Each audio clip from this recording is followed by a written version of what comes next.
Your chemistry classroom. प्यारे बच्चों, आज हम बात करने वाले हैं स्टेट्स ऑफ मैटर के next topic that is liquid state के बारे में। और इसमें हम लिक्विड्स की कुछ प्रॉपर्टीज को स्टडी करने वाले हैं। ठीक है, तो देखिए, सबसे पहली बात वॉल्यूम। ओके, आपको पता है liquid it is having definite volume. Liquids का वॉल्यूम डेफिनेट होता है। आप 1 लीटर की पानी की बोतल परचेज करें, आप 1 लीटर की कोल्ड ड्रिंक परचेज करें या 1 लीटर मिल्क परचेज करें, वॉल्यूम इज कांस्टेंट। ठीक है, आप मार्केट से मिल्क लेके आते हो, आप चाहे उसको स्टेनलेस स्टील के कंटेनर में लेके आइए, आप उसको चाहे प्लास्टिक के पाउच में लेके आइए, volume will be same. It will, अगर वो 1 लीटर आप लाए हो, इट विल रिमेन 1 लीटर। आप उसको किसी भी कंटेनर में डाल दीजिए। हाँ, लिक्विड्स की शेप फिक्स नहीं होती। बॉटल में डालोगे, बॉटल जैसा आपको दिखाई देगा, जिस भी कंटेनर में डालेंगे उसी की शेप एक्वायर कर लेते हैं, बट वॉल्यूम इज डेफिनेट, है ना। सभी के घरों में मिल्क की सप्लाई आती है, कोई 2 लीटर लेता है, कोई 1 लीटर लेता है, तो दैट वॉल्यूम इज कांस्टेंट। ठीक है, लीटर्स में आप लोग कंटिन्यू करते हो ना। हाँ, किलोस भी बोलते हैं, 1 किलो दूध, 2 किलो दूध, राइट। तो वॉल्यूम जो है मिल्क का, जितने भी लिक्विड्स हैं, ऑयल है, हनी है, all liquids they have definite volume. Okay, done with volume. बहुत सिंपल सा ये चैप्टर है, बहुत सिंपल सा टॉपिक है ये, डेंसिटी। अब देखिए, 3 स्टेट्स हैं हमारे पास। सॉलिड, सॉलिड के अंदर मॉलिक्यूल्स ऐसे पैक्ड है। ठीक है, गैसेस के अंदर मॉलिक्यूल्स ऐसे पैक्ड है, लेकिन लिक्विड के अंदर मॉलिक्यूल्स ऐसे पैक्ड है।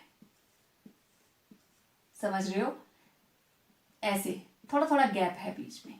तो आप खुद बताइए, मास पर यूनिट वॉल्यूम सबसे ज्यादा कहां पे है? Mass upon volume, maximum, minimum, in between. ठीक है, तो लिक्विड स्टेट की डेंसिटी की बात करें तो liquids are less denser than solids. Solid से इनकी डेंसिटी कम होती है, but are more denser than gases. Clear? And this is due to packing. Solids के अंदर packing is more close as compare to liquids and gases. सबसे ज्यादा close packing solid में, सबसे कम क्लोज पैकिंग गैसेस में, और liquids के बीच में आ जाती है in between. Okay, so liquids are denser than gases, right. तो we are done with density. Okay, अब बात करते हैं कंप्रेसिबिलिटी की। ओके, अब देखो, सॉलिड को तो आप कंप्रेस कर ही नहीं सकते। यू कांट कंप्रेस सॉलिड, क्योंकि उसके मॉलिक्यूल ऑलरेडी बहुत क्लोज पैक्ड हैं, जगह ही नहीं है बीच में। लेकिन गैसेस आर हाईली कंप्रेसिबल। इनके बीच में खाली जगह बहुत होती है, और इस खाली जगह को जैसे जैसे आप क्लोज लाते जाएंगे, मान लो इनकी नेक्स्ट लोकेशन ये थी, तो देखो खाली जगह अभी भी है बीच में, इसको और कंप्रेस कर सकते हो आप। गैसेस आर हाईली कंप्रेसिबल, लेकिन liquids they are less compressible, क्योंकि इनके मॉलिक्यूल्स और कोई फोर्स हो ना हो, there will be van der Waals force of attraction. तो liquids are less compressible than gases. ठीक है, सॉलिड से तो थोड़े से ज्यादा कंप्रेसिबल हैं, लेकिन गैसेस से कम कंप्रेसिबल है। ठीक है, ओके। डिफ्यूजन। अब देखो, डिफ्यूजन आप बहुत अच्छे से करके आए हो। प्रीवियस वीडियो के अंदर ग्राहम्स लॉ ऑफ डिफ्यूजन मैंने आपको बताया था। 2 गैसेस आपस में आराम से मिक्स हो जाती हैं। आप धूप या अगरबत्ती रूम में लगाते हो, उसकी खुशबू पूरे घर में आनी शुरू हो जाती है। Diffusion of gases. लिक्विड में डिफ्यूजन कैसे दिखेगी? आप पानी के अंदर डेटॉल की 2 ड्रॉप्स डालिए। ओके, करके देखते हैं। वेल, ये मैंने 1 गिलास में पानी लिया है और कोशिश कर रही हूँ पानी हिले ना। Okay, now I am having this Dettol. मैं इसमें थोड़ा सा डेटॉल डालूंगी। जस्ट आपने इसकी क्लाउडीनेस के ऊपर फोकस करना है, ठीक है।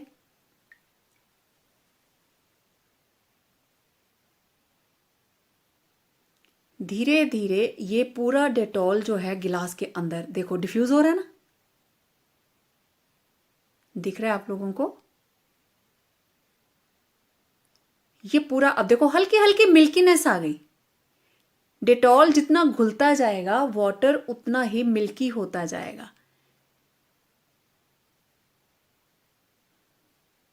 It will take some time, क्योंकि मैं इसको स्पून के साथ शेक नहीं कर रही हूं। हाँ, मेरे हाथ जरूर कांप रहे हैं थोड़े थोड़े। बिना शेक किए ये देखो क्लाउड पूरे गिलास के अंदर फैलता जा रहा है। इसको मैं साइड में रख दूंगी तो थोड़ी देर में सारे में फैल जाएगा। ओके, फिर से देखें, ये देखो कितना अच्छा क्लियरली दिखाई दे रहा है। ड्रॉप्स डाली थी ना, है ना? तो देखो पूरे में डिफ्यूजन हो रहा है। ओके, फिर से देखते हैं।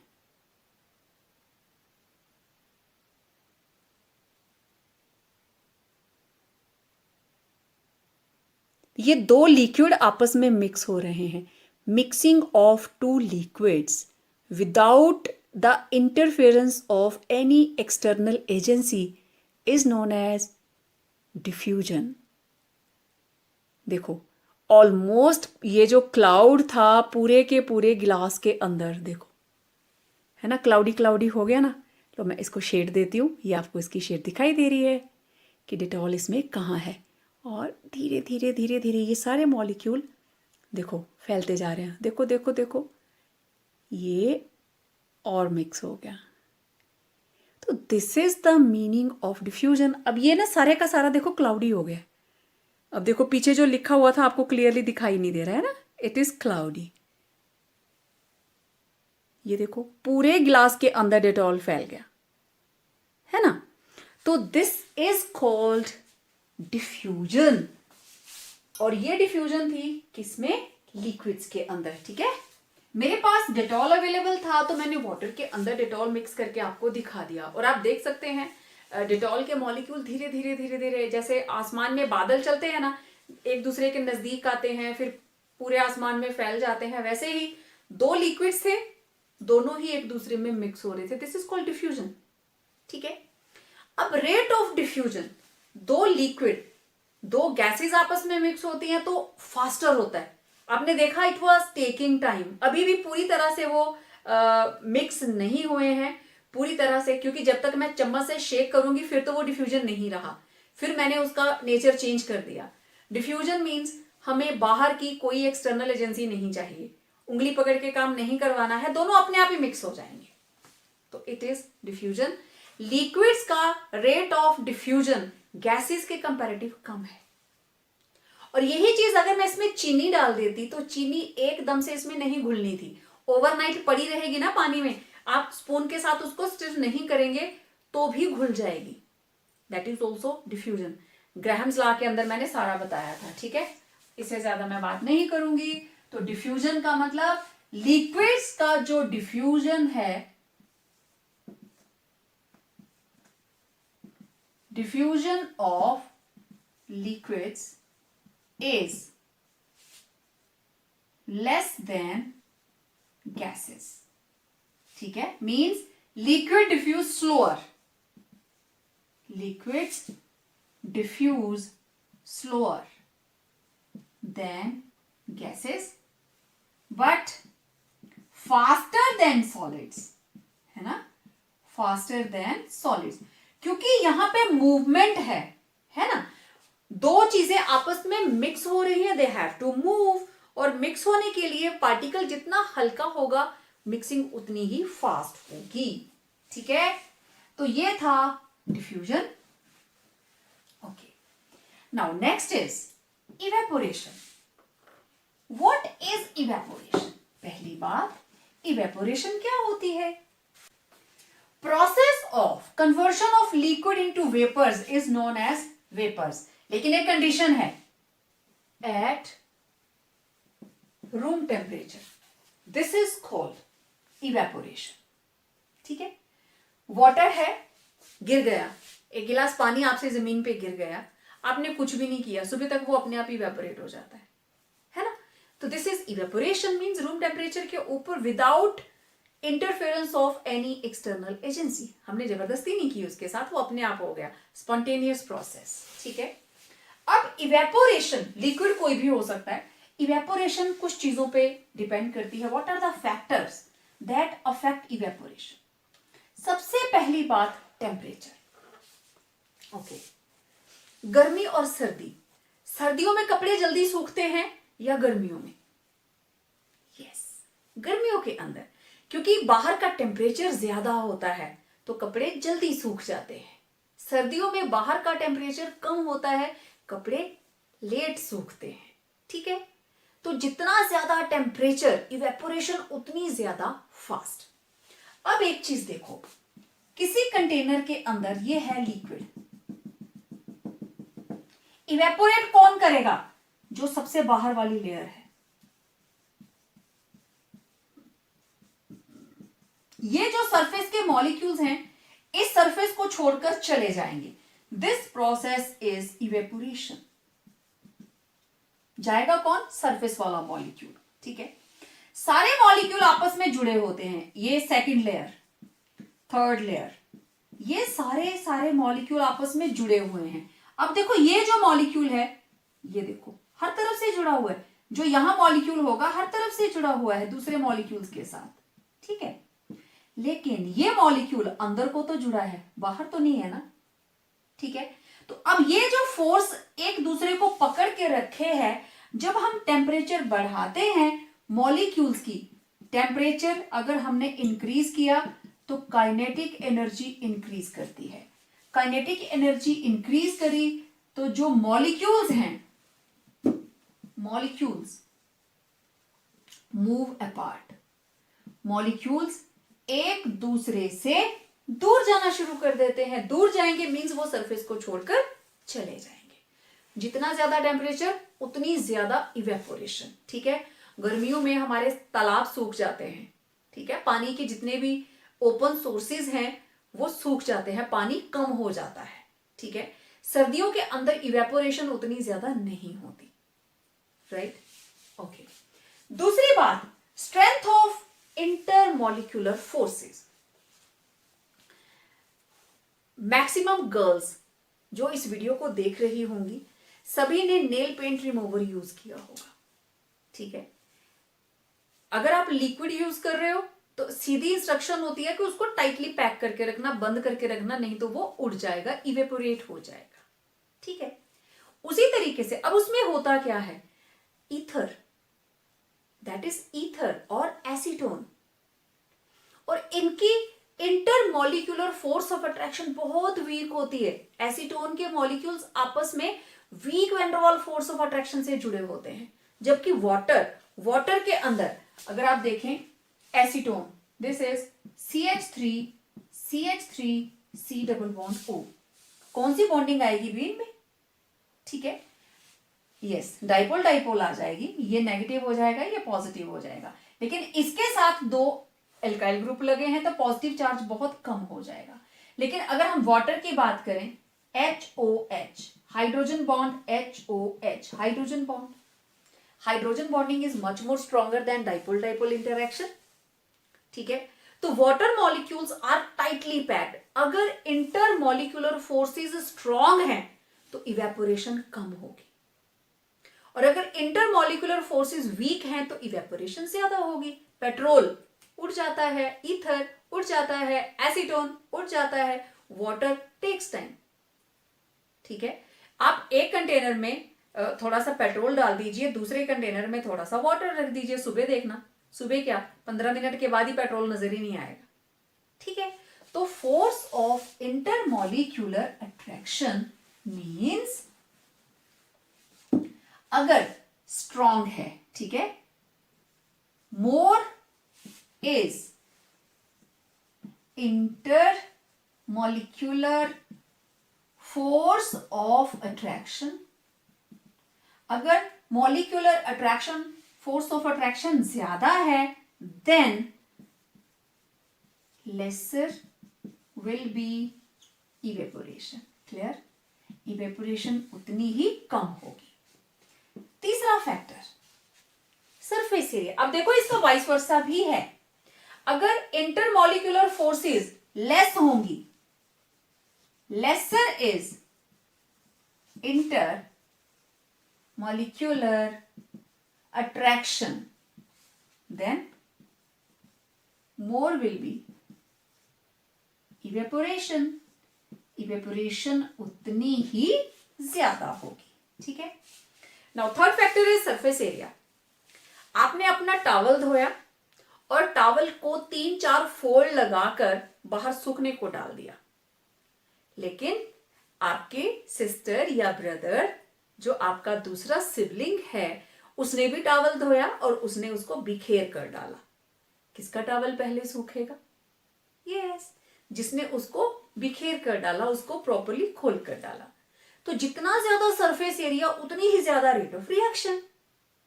More is the surface area, more will be rate of reaction. तो सरफेस एरिया के साथ इवेपोरेशन बढ़ जाती है. ठीक है. मेरे पास एक गिलास के अंदर I am having 50 ml water. I am having 50 ml of water. Okay. मैंने इस पानी को 2 कंटेनर्स के अंदर शिफ्ट किया. एक था मेरे पास बाउल और एक थी मेरे पास सॉसर या थाली. ठीक है. मेरे पास थाली है, उसमें डाल दिया. अब बताओ जरा कौन सा पानी है जो पहले इवेपोरेट कर जाएगा? कटोरी वाला या थाली वाला? पानी की क्वांटिटी सेम, थाली वाला. क्यों? क्योंकि यहां पे देखो पानी का सिर्फ इतना सा सरफेस एक्सपोज था, यहां पे भी सरफेस इतना सा एक्सपोज है, लेकिन यहां पे ये पूरा पूरा सरफेस एक्सपोज है. जितना सरफेस उतने मॉलिक्यूल इवेपोरेट होके जाएंगे. Larger is the surface, more will be evaporation. ठीक है. तो ये थे फैक्टर्स जो इवेपोरेशन को अफेक्ट करते हैं. ठीक है. अच्छा, फिर ना एक क्वेश्चन आता है, इवेपोरेशन कॉजेज कूलिंग इफेक्ट. हमें पसीना आया हो गर्मियों में, सभी ने उस चीज को नोटिस किया होगा कि पसीना आया है और जब थोड़ी सी हवा भी चलती है पसीना आने के बाद तो इट फील्स कूल, बॉडी में ठंडक आती है. ऐसा क्यों? जब आपके हाथ गीले रहते हैं, आप मुंह धो के आते हो, मुंह गीला रहता है, तो हवा लगते ही आपको ठंडक महसूस होती है ना. आपकी हथेली पे पानी था. पानी इवेपोरेट होगा कब? जब उसको इतनी एनर्जी मिलेगी कि वाटर मॉलिक्यूल्स के बीच की फोर्स ऑफ अट्रैक्शन टूट जाए और मॉलिक्यूल इवेपोरेट होके चला जाए. अब वाटर को इवेपोरेट होने के लिए एनर्जी चाहिए. जो वाटर के अंदर इंटरमॉलिक्यूलर फोर्स ऑफ अट्रैक्शन है उसको तोड़ने के लिए एनर्जी चाहिए, हीट चाहिए. वो हीट कहां से आएगी? आपकी बॉडी से, आपकी हथेली से, आपके जहां पे भी आप इसको फील कर पा रहे हो, चाहे वो पसीना आया है या आपने अपनी बॉडी को गीला किया है. हीट कहां से ली? बॉडी से. हीट लेके मॉलिक्यूल चला गया, उस पर्टिकुलर सरफेस की एनर्जी क्या हो गई? Down, and we feel cool. ठीक है. That is why evaporation causes cooling effect. Evaporation uses energy. Energy कहां से? हमारी बॉडी से. तो बॉडी से एनर्जी ली तो जब मॉलिक्यूल जाएगा there will be decrease in energy, body का टेम्परेचर लो कर देगा. ठीक है. ये क्वेश्चन इंपॉर्टेंट है. That is evaporation causes cooling effect. Okay, cooling effect. Well, next is what is enthalpy of vaporization. बहुत सिंपल. कोई भी लिक्विड का 1 मोल जब वेपर में कन्वर्ट होता है, कितनी उसने एनर्जी एंथैल्पी चेंज करी, that is called enthalpy of vaporization. अच्छा, ये था मेरे पास water liquid 18 gram. This is 1 mole. 1 mole का मतलब 18 ग्राम. इसको मुझे कन्वर्ट करना है 18 ग्राम पानी को 18 ग्राम वाटर वेपर्स के अंदर, and it will make use of 40.6 kilojoule. अगर आप 18 ग्राम पानी को वेपर में कन्वर्ट करना चाहते हैं, you have to supply energy equal to 40.6 kilojoule, and this is called enthalpy of vaporization. Intermolecular force of attraction जितनी स्ट्रांग होगी, एंथैल्पी ऑफ वेपराइजेशन उतनी ज्यादा होगी. ठीक है, उसी पे डिपेंड करती है ना.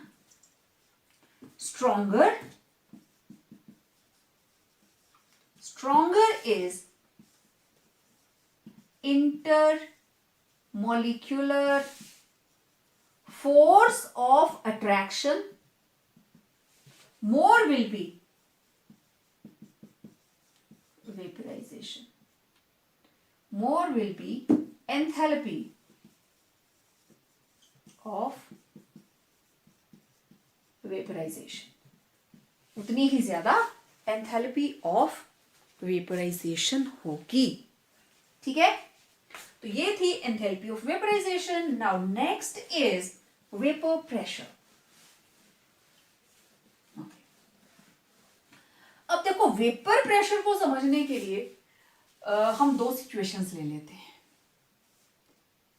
ये मेरे पास कंटेनर है, जिस कंटेनर के साथ मैंने मैनोमीटर अटैच किया है. ठीक है, और मैनोमीटर में क्लोज्ड एंड लेने वाली हूं सो दैट एटमॉस्फेरिक प्रेशर का इंटरफेरेंस ना रहे. ठीक है, यहां मैंने लिया है लिक्विड.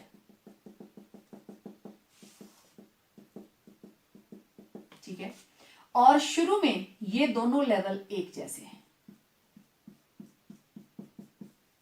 मरकरी भरा है, दोनों एक जैसे हैं. ओके, अब इसके बाद की सिचुएशन देखो.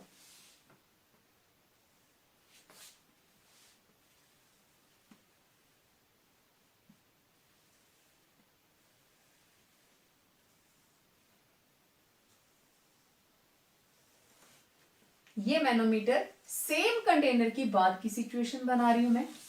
अब यहां से ये रहे इसके सरफेस के मॉलिक्यूल्स, ये ऊपर को उठना शुरू कर देंगे. Means they will start evaporating. This is the process of evaporation. ये मॉलिक्यूल पहुंच गए इस जगह पे. ठीक है, धीरे धीरे काफी सारा लिक्विड ऊपर चला गया. अब लिक्विड की कंडीशन यहां पहुंच गई. This is liquid. ठीक है, ये पूरी की पूरी जगह वेपर्स ने कवर कर ली. वेपर जब इधर जाएंगे, मरकरी लेवल को धक्का लगाएंगे, तो धीरे धीरे ये लेवल डाउन जाता जाएगा और ये वाला लेवल ऊपर जाता जाएगा.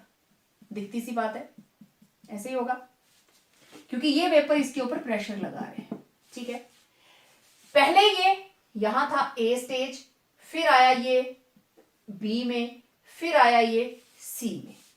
ये बढ़ता जा रहा है. ठीक है, ये है इसका सरफेस, ये बढ़ता जा रहा है. अब मैं इसकी फाइनल स्टेट बनाने वाली हूं, इसी कंटेनर की फाइनल स्टेट. ठीक है, अब देखो ये कंडीशन आ गई.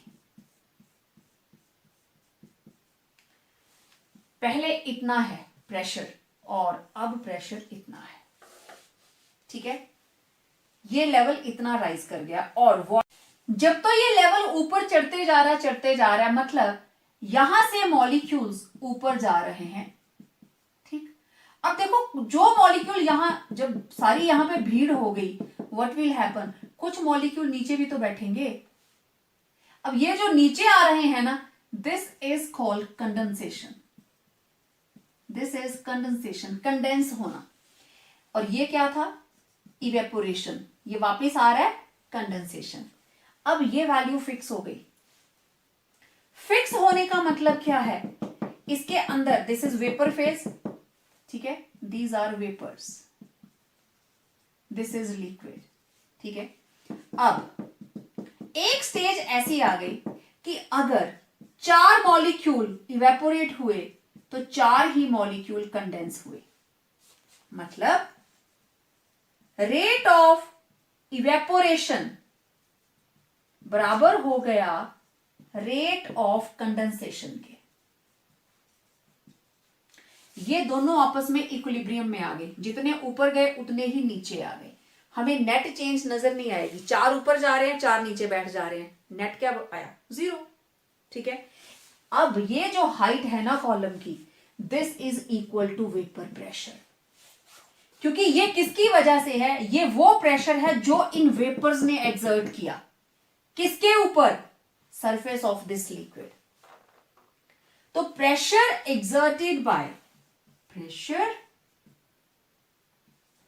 exerted by vapors on surface of its liquid, अपने ही लिक्विड के सरफेस के ऊपर, in इक्विलिब्रियम के अंदर, that is known as vapor pressure. Vapour pressure, pressure due to vapours, लेकिन कब, when they have attained a state of equilibrium, when rate of evaporation is equal to rate of condensation. तो this is called vapor pressure. Her liquid vapour में convert होता है और हर vapour का अपना एक प्रेशर होता है। तो जैसे इवेपोरेशन कुछ फैक्टर्स पे डिपेंड करती थी, वेपर प्रेशर भी डिपेंड करेगा। Temperature, let's see, temperature. अब वेपर प्रेशर के फैक्टर्स की बात करें तो सबसे पहला फैक्टर इज टेम्परेचर। ओके, जैसे ही टेम्परेचर इंक्रीज करता है, इवेपोरेशन जो है वो फास्ट हो जाती है, therefore vapour pressure will increase. ठीक है, टेम्परेचर बढ़ते ही वेपर प्रेशर बढ़ जाएगा। ओके, दूसरा फैक्टर इंटरमॉलिक्यूलर फोर्सेस। ठीक है, इंटरमॉलिक्यूलर फोर्सेस, और हम इसको लेंगे नेचर। ठीक है, अगर इंटरमॉलिक्यूलर मतलब in between molecule, intermolecular forces are strong, अगर इंटरमॉलिक्यूलर फोर्सेस स्ट्रॉन्ग है, इफ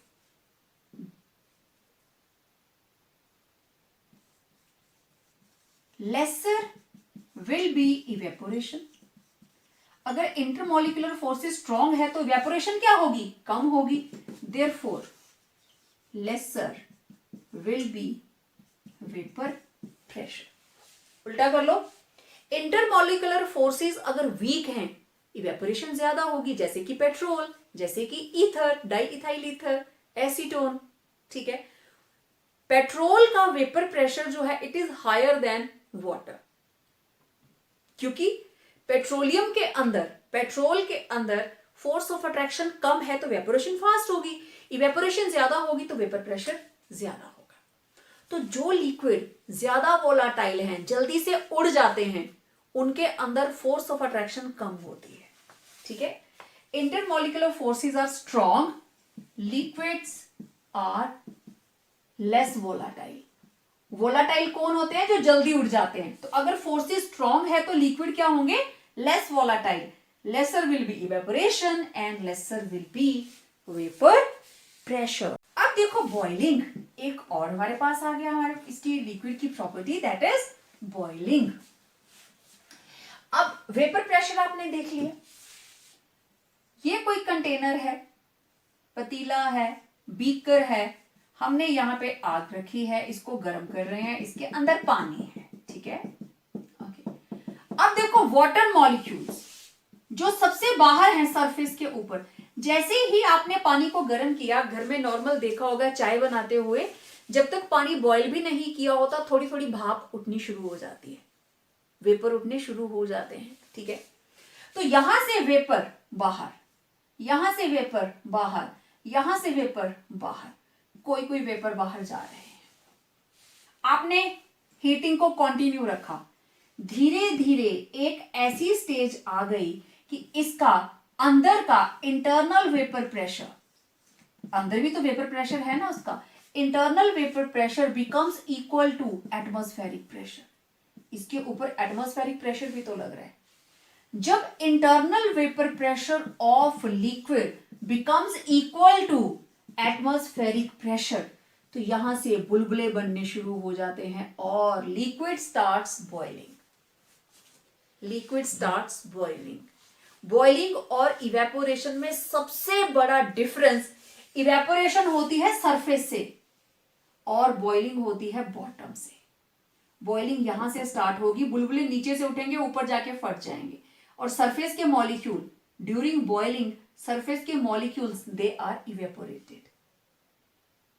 बॉइलिंग एक पर्टिकुलर टेम्परेचर पे होती है, जैसे water boils at 100 degree Celsius, ठीक है, वाटर 100 डिग्री सेल्सियस के ऊपर बॉइल करता है, लेकिन evaporation it can take place at any temperature. Differences भी आते हैं पेपर में, इसलिए बता रही हूं, ठीक है। तो ये थी बॉइलिंग, जब दोनों प्रेशर बराबर हुए लिक्विड स्टार्ट्स बॉइलिंग। ओके, जितने भी हाई अल्टीट्यूड्स हैं, पहाड़ के बिल्कुल ऊपर पीक पे, जितना आप ऊंचाई पे जाते जाएंगे एटमॉस्फेरिक प्रेशर कम होता जाता है, ठीक है। At high altitudes atmospheric pressure is less. Atmospheric pressure कम होता है तो पानी जल्दी बॉईल करना शुरू कर देता है। 100 डिग्री पे नहीं करता, लेस देन 100 पे बॉईल करना शुरू कर देगा। तो सब्जी पकाने के लिए, खाना पकाने के लिए टेम्परेचर प्रॉपर भी तो होना चाहिए, ठीक है। इसलिए मैक्सिमम हाई अल्टीट्यूड्स के ऊपर pressure cooker is used for cooking. क्योंकि जब हम प्रेशर कुकर यूज करते हैं, चलो अब इसको हम ये लीजिए, प्रेस्टीज प्रेशर कुकर, अब ये बन गया प्रेशर कुकर, ठीक है। अब पहले तो ये पूरा एटमॉस्फेयर था, लेकिन अब एटमॉस्फेरिक प्रेशर इसका बना, जो पानी के ऊपर जगह है, ठीक है। यहां पे इसी के वेपर्स हैं। अब जो इसके अंदर वेपर्स बने पानी के, उन्होंने बना दिया एटमॉस्फेरिक प्रेशर। अब इस प्रेशर को इसके बराबर करना है, फिर बॉइलिंग स्टार्ट होगी। और प्रेशर कुकर के अंदर जब पानी बॉईल करता है, temperature is always greater than 100 degree Celsius. Temperature 100 degree से ज्यादा होता है, इसीलिए प्रेशर कुकर के अंदर दाल जल्दी बनती है, सब्जी जल्दी बनती है as compare to open container, ठीक है। क्योंकि पानी जो नॉर्मली 100 डिग्री पे बॉईल करता है, प्रेशर कुकर के अंदर जो टेम्परेचर है दैट इज ग्रेटर देन 100, ठीक है। अब प्रेशर की दो यूनिट्स हैं, एक है एटमॉस्फेरिक और एक है बार। देखो बार की वैल्यू, अगर ये है 1 एटमॉस्फेयर, तो बार जो है 1 bar it is less than 1 atmosphere. थोड़ा सा फर्क है पॉइंट्स का, ठीक है। उस हिसाब से अगर मैं प्रेशर लेती हूं 1 बार, तो वाटर जो है 373 की जगह पे 372.9 समथिंग ऐसे उसका टेम्परेचर रहेगा, 372 समथिंग के ऊपर बॉईल करेगा। कब? जब हम प्रेशर ले रहे हैं बार, ठीक है। तो नॉर्मल के अंदर आप लेते हो 1 एटमॉस्फेयर और स्टैंडर्ड टेम्परेचर प्रेशर के अंदर आप लेते हो बार के अंदर, ठीक है। तो standard boiling point of temperature and normal boiling point of temperature दोनों में डिफरेंस है। तो अगर मैं कहूं normal boiling point of water, तो इट इज 373 केल्विन टेम्परेचर, लेकिन standard boiling point of water it is less then 373 kelvin temperature, it is around 372 point something. समझ आ रही है बात? तो इस तरीके से जो बॉइलिंग है that is different from evaporation, ठीक है। Next is surface tension. Surface के ऊपर टेंशन मींस स्ट्रेचिंग। अब देखो लिक्विड के अंदर ये लिक्विड के मॉलिक्यूल्स, ठीक है, हर लेयर के नीचे लेयर के नीचे लेयर, ये मैंने सबसे बाहर वाली लेयर बना ली। अब यहां पे ये मॉलिक्यूल हर तरफ से घिरा हुआ है, it is in close contact with other molecules, balanced forces, ठीक। लेकिन यहां पे अंदर वाली साइड को तो स्ट्रेच्ड है ना, अंदर को तो है मॉलिक्यूल्स, लेकिन इसकी काउंटर पार्ट वाली देखो, इसका काउंटर पार्ट ये, इसका काउंटर पार्ट ये, लेकिन इधर क्या है, अंदर वाले मॉलिक्यूल्स इनको अंदर को खींच रहे हैं। तो फिर ये वाली जो मेम्ब्रेन है ये स्ट्रेच हो जाती है, इट बिकम्स स्ट्रेच्ड, ठीक है। तो इसकी वजह से इसका surface it behaves as it is under tension, it is under a stretch. लेकिन मॉलिक्यूल ज्यादा क्लोजली पैक्ड नहीं होते तो वो स्ट्रेचिंग जो है वो सॉलिड के जितना स्ट्रेच दिखाई नहीं देता इन केस ऑफ लिक्विड्स। मैं आपको एक सिंपल सी बात बताती हूँ। नदी के किनारे से आप जरा रेत को उठाने की कोशिश करना, ऐसे देखने में लगती है पूरी रेत ना ऐसे बिखरी हुई है, पर जैसे आप उसको ऐसे हाथ में उठाएंगे तो रेत ऐसे ना गोलाई में चिपक जाती है हाथों के साथ ही। रीजन बीइंग रेत के अंदर पानी भी तो है, and water molecules they tend to have minimum surface area. पानी के मॉलिक्यूल्स रेत के साथ चिपके हैं और वो उसको कम से कम सरफेस एरिया देना चाहते हैं। That is why rain drops spherical in shape, क्योंकि जैसे ही ये पानी की बूंद है, पानी की बूंद के अंदर जितने भी मॉलिक्यूल्स हैं, एक ड्रॉप के अंदर कितने सारे वाटर मॉलिक्यूल्स हैं, वो सारे एक दूसरे को अंदर की तरफ को खींच रहे हैं, ऐसे अंदर को। इसलिए वाटर ड्रॉप्स जो है they are spherical in shape. ओले भी तो देखे होंगे, स्फेरिकल ही तो होते हैं। मरकरी, कभी थर्मामीटर टूट जाए तो मरकरी कैसे इधर उधर भागता है, जैसे छोटे छोटे बीड्स होते हैं, मोती होते हैं, पानी की तरह फैल नहीं जाता है। Why? Again due to surface tension. ठीक है। कैपिलरी एक्शन, कैपिलरी हमारे जितने भी प्लांट्स हैं उनमें वाटर राइज करता है थ्रू कैपिलरी एक्शन। स्टोव का विक होता है, आप दिया जलाते हो, उसकी बत्ती में तेल कैसे चढ़ता है ऊपर को, due to capillary action. That is also due to surface tension. तो सरफेस टेंशन जो है बहुत जगहों के ऊपर हमारी डेली लाइफ के अंदर हम इसकी वर्क करते हुए देखते हैं। अब सरफेस टेंशन को कम करने का तरीका क्या है? मॉलिक्यूल्स के बीच में अट्रैक्शन कम हो जाए, क्या करो? टेम्परेचर इंक्रीज कर दो। तो सिंपल सी बात, surface tension decreases with rise in temperature. Temperature बढ़ाने पर सरफेस टेंशन कम हो जाती है। ठीक है। तो ये बिल्कुल सिंपल सा फिनोमिना था। तो इसको जब हम डिफाइन करते हैं, this is a force acting per unit area, it's a tangential force.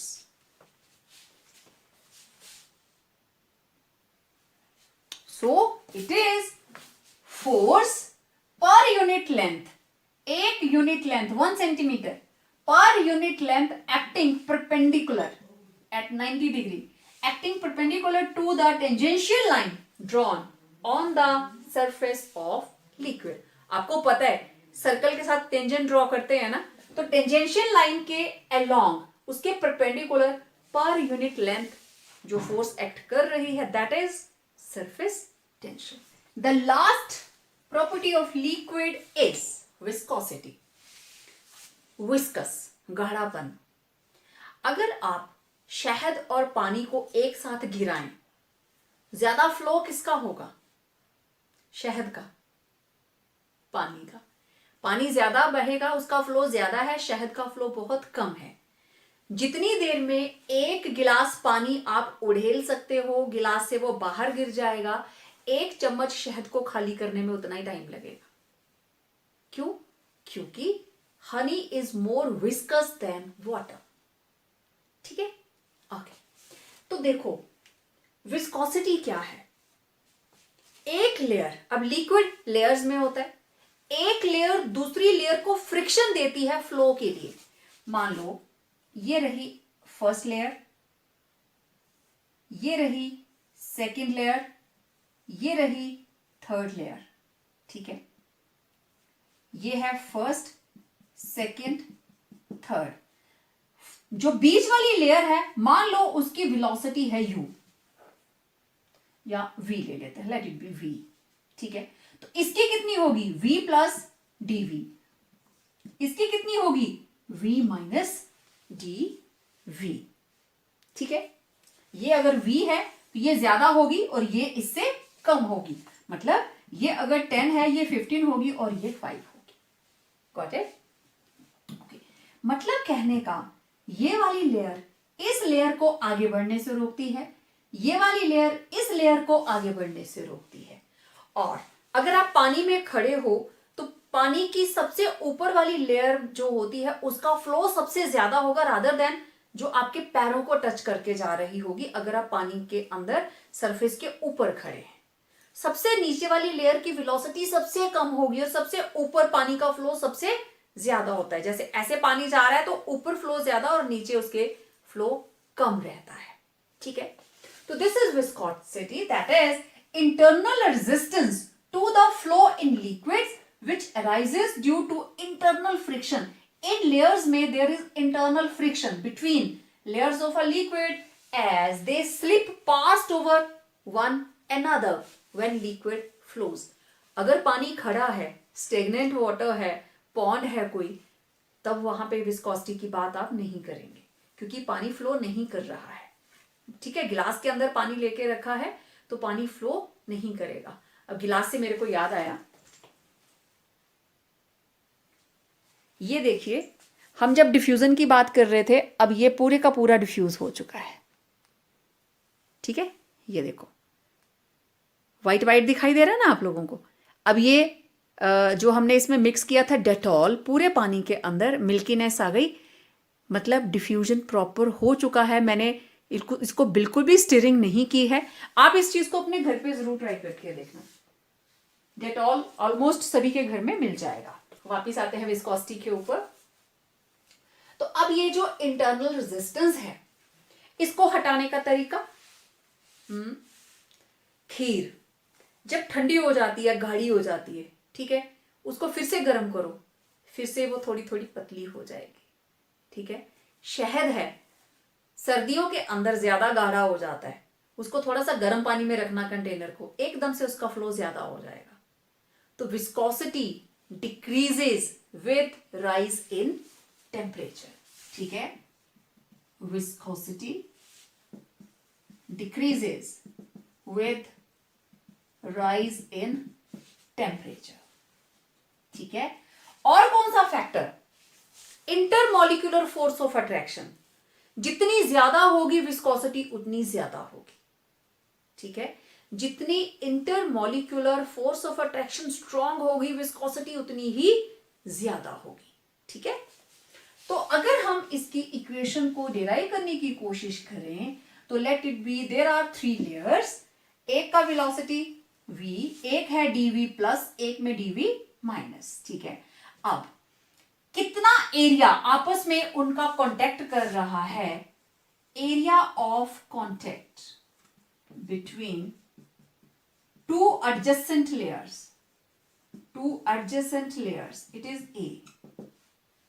ठीक है, okay, now let 3 layers, ठीक, having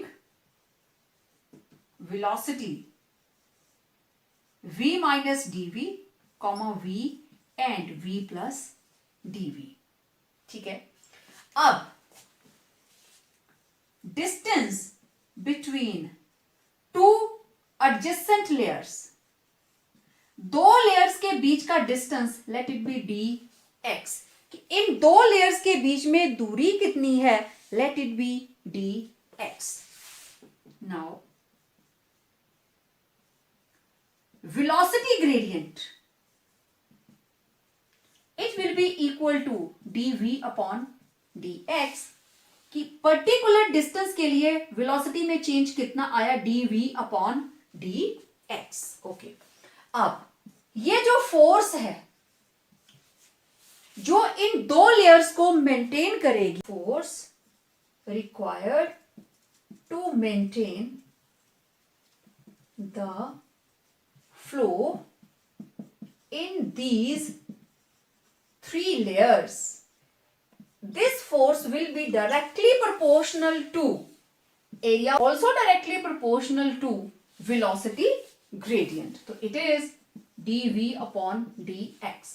Therefore, force will be directly proportional to A dv upon dx. This is velocity gradient, this is area of contact. Removing the sign of proportionality, force will be equal to eta A dv upon dx, where eta is known as viscosity coefficient. Viscosity coefficient. It's a constant and this is viscosity coefficient. Okay, अब इसकी definition लिखते हैं। अब देखिए ये आपके पास term आ गई force. ईटा की डेफिनेशन निकालनी है। आपको पता है कांस्टेंट की डेफिनेशन के लिए ये सारी टर्म्स आपको यूनिटी करनी पड़ेंगी।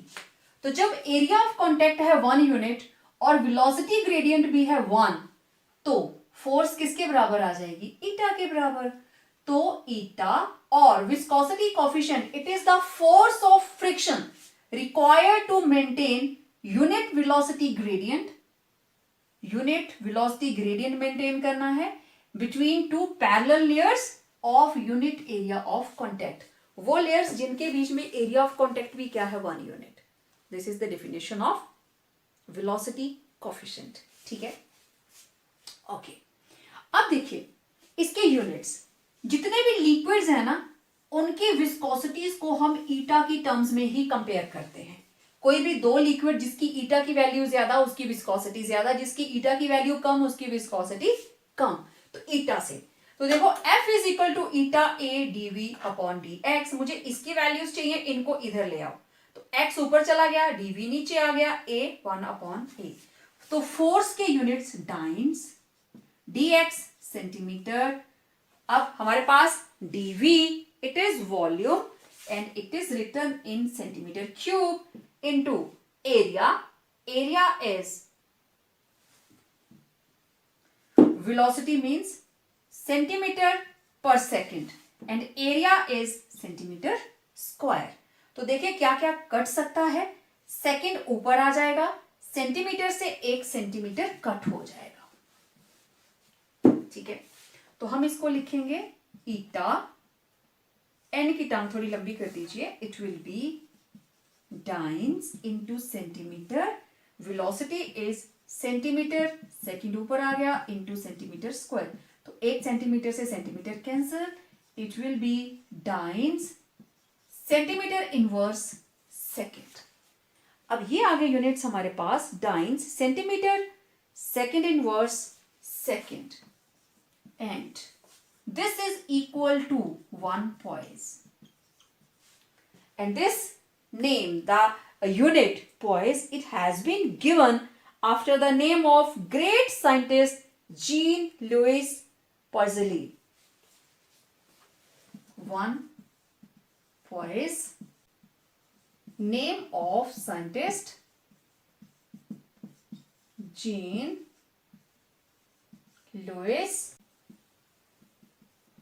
This is 1 poise, unit of eta, that is viscosity coefficient। These were all the properties of liquid state of matter। ठीक है, तो लाइक करें, शेयर करें, अपने फ्रेंड्स के साथ जरूर शेयर करें, और हाँ, चैनल को सब्सक्राइब करें and on your notification bell, right? Okay, तो stay tuned for upcoming video. Till then, stay home, stay safe.